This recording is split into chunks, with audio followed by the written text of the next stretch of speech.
Hello, welcome back to Somatic Coaching Coffee Chats with me, Sophie Ray. I have drunk my coffee, but you can grab one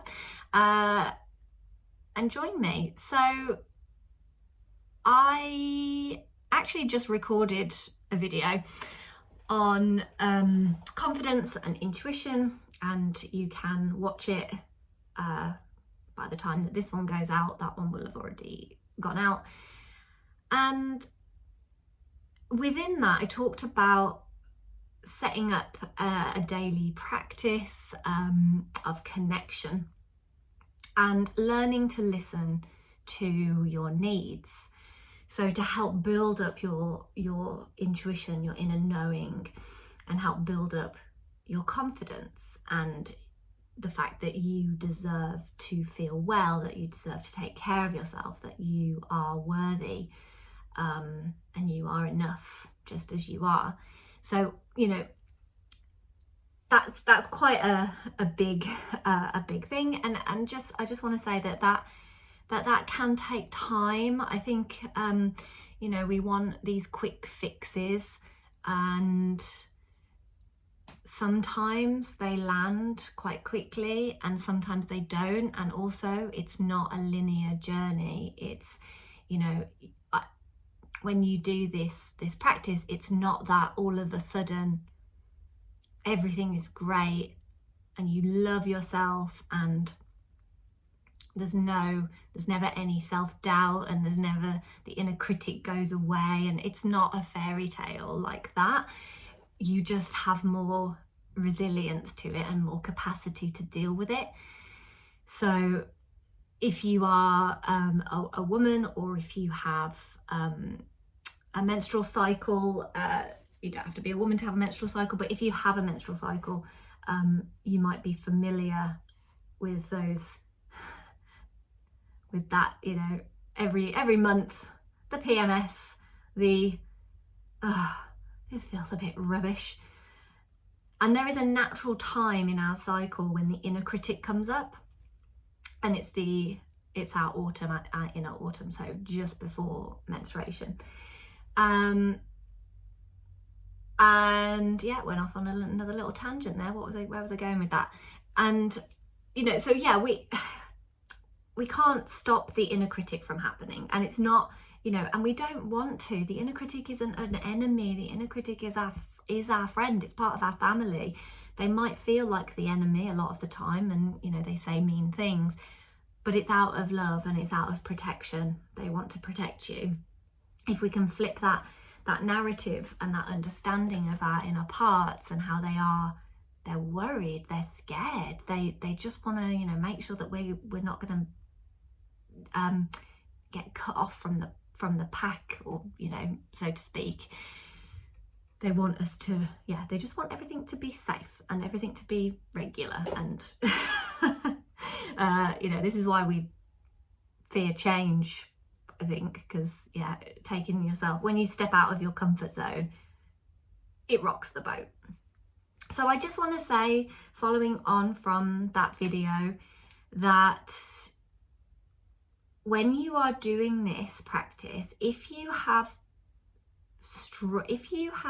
struggled to connect with yourself, if you do struggle to connect with yourself, if you have ignored your body and ignored your needs for a really long time, then I really invite you to take a moment to just to acknowledge that, to go, okay, it's been a while, and that's okay. Don't beat yourself up for it. Don't judge yourself for it. There's many reasons why, you know, and it might be caring responsibilities. It might be, you know, you might have had to really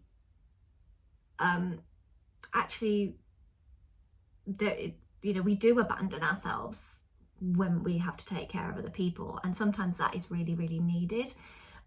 It just depends if we're then continuing to abandon ourselves, that, you know, it might then cause other issues in our life. But when you're taking care of somebody, say somebody's ill, or even kids, you know, there is that time in life where you might not be listening to yourself because you want to support this other person, and that's okay. But to be able to support that person, we also need to support ourselves. And if we are raising kids, then showing them that taking care of yourself is important, that it's not selfish, and actually showing them how to create that sense of like, yeah, okay, I know what I need, teaching them to acknowledge what they need and ask for what they need. Because a lot of the time when we're younger, we are shut off. Children are shut down, and that causes lots of problems. So I just want to say, if you find it really difficult, if you have no idea what you need, and that is not uncommon. I see a lot of people in coaching who, when we check in, they say, I don't know what I need. I don't know. And there's that kind of helplessness, and it's almost like a point of desperation of like, and just feeling numb, like I don't know, I just don't know anymore. So acknowledging when you're at that place and thinking, okay, well, what would I do if this was a friend? If a friend was feeling this way, what would I do for them, or what would I say to them, or how would I, we don't have to give, we don't have to fix, and we don't have to do everything, but even just giving yourself a hug, a self-soothing practice of grabbing a pillow and hugging somebody else, hugging a loved one. We start small. We have to start with where we're at, and that might be going, I don't know what I need. What is one really small thing that I could do in this moment?